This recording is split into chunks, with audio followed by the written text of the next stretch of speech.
So this is Victor here. Victor was one of the very persistent students at Bluestamp. I remember we got through his base project pretty quickly, but then he said, I want to make it 4-wheel drive. And I was like, okay, sure, it seems easy enough. Just add 2 extra motors, just plug it right in, it should work, right? But no. We spent like a week debugging different motor drivers, different wiring schematics, and eventually we got it working. But it wasn't without a lot of trial and error and a lot of effort put in by Victor. So without further ado, here's Victor and his self-driving robot.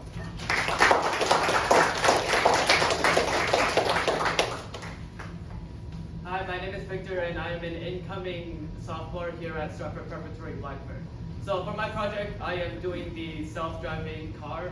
How it works is I can press buttons on this remote to move the car, and the most important button of all is this button, U/SD, that sets the robot into autonomous or self-driving mode. I chose this project because I believe self-driving cars like the ones that are currently being implemented by companies like Waymo have the potential to change roads and make driving safer for pedestrians, for drivers and passengers alike. And I wanted to learn more about self-driving cars. So, go around with it. So, buttons 1 through 9 are basic movements of the car. So I can tell it to go forwards, go backwards, turn the other way. And the other buttons, so power button, mode, etc., all the way down the U/SD, are all custom functions. So if I press U/SD, it goes into obstacle avoidance mode. And if it sees my foot, it turns. So the autonomous mode works using these 2 IR sensors. And this ultrasonic sensor. The IR sensors are short range, and how they work is they send an infrared light, and depending on whether the light rebounds or not, it can determine if there is an obstacle. However, like I said, these are really short range, which is where the ultrasonic sensor comes in. The ultrasonic sensor sends a high-pitched sound wave that us humans can't hear, and it detects how far away an object is from the sensor, depending on how much time it takes for the sound wave to rebound. So for my project, I had 2 major modifications. The first one was 4-wheel drive. So my base project only had 2 wheels. However, there were 2 main problems with this. 1, it was really slow. And 2, when told to drive straight due to a difference in the motor speeds, it was slightly turned. Upgrading to 4-wheel drive fixed both of those problems, as 1, with double the motors, it could go much faster. And 2, with 4 wheels instead of 2, it's easy to offset a slight difference in speeds. My second modification was this shell, the outer carapace that I 3D printed and cut wood to make. The goal of this was to protect the wiring inside in case the obstacle avoidance fails and the car crashes, all the wires would still be safe.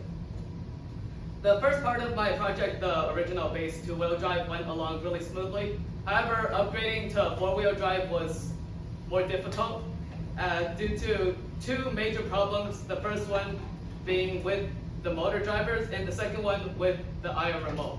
So the first problem, when I upgraded to 4-wheel drive, I only had one of these L298Ns controlling all 4 motors. However, the motor driver got easily overworked, and sometimes the motors would just stop spinning and were really weak. To fix this, I replaced it with 2 of these smaller L9110 modules. However, these are cheap quality, and they easily smoked. So they overheated really often. During my debugging process, I burned through 5 of these. So in the end, I replaced it with 2 of these original larger motor drivers. These have a component on the back, this black metal part, called a heatsink. It disperses the heat from powering the motors, and therefore these motor drivers will not overheat. And in addition, they're also more heavy duty and more durable. The second problem I had was with the IR remote not being able to move the robot. So how the IR remote code works is each button press sends an encoded signal to this IR receiving pin, which then transmits it to the Arduino, where it gets compared with encoded signals, and based on if it matches, the robot will perform in action. However, the signals were not being properly decoded or matched, so I had to write a separate file or function to find the correct encoded values and remap everything and update my code to ensure that the remote can properly move the robot.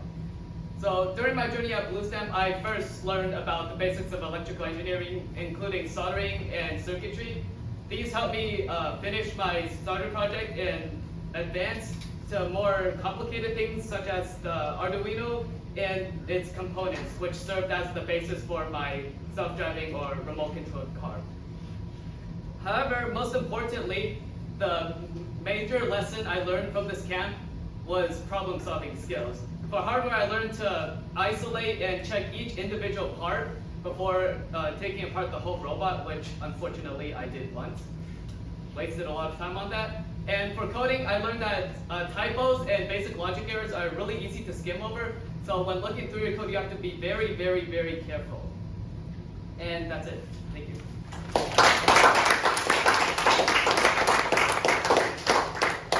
Any questions?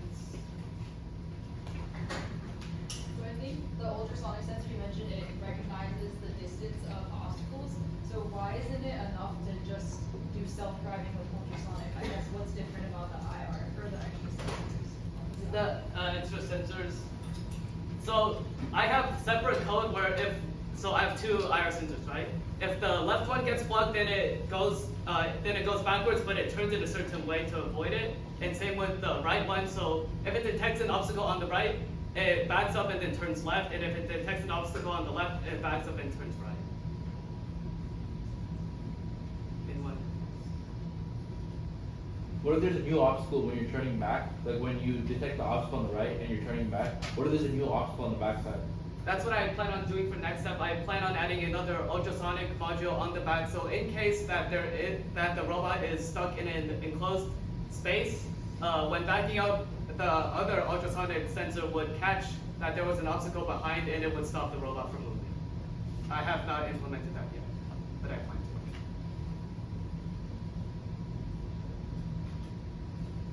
to. Does the IR remote always work? I guess is there any issues with like it getting blocked or? Yes, the IR remote, not really, but the range for the transmission signal is pretty short. However, with the IR sensors do not function properly outside due to the sun also emitting IR signals. I don't have anything to filter those signals yet.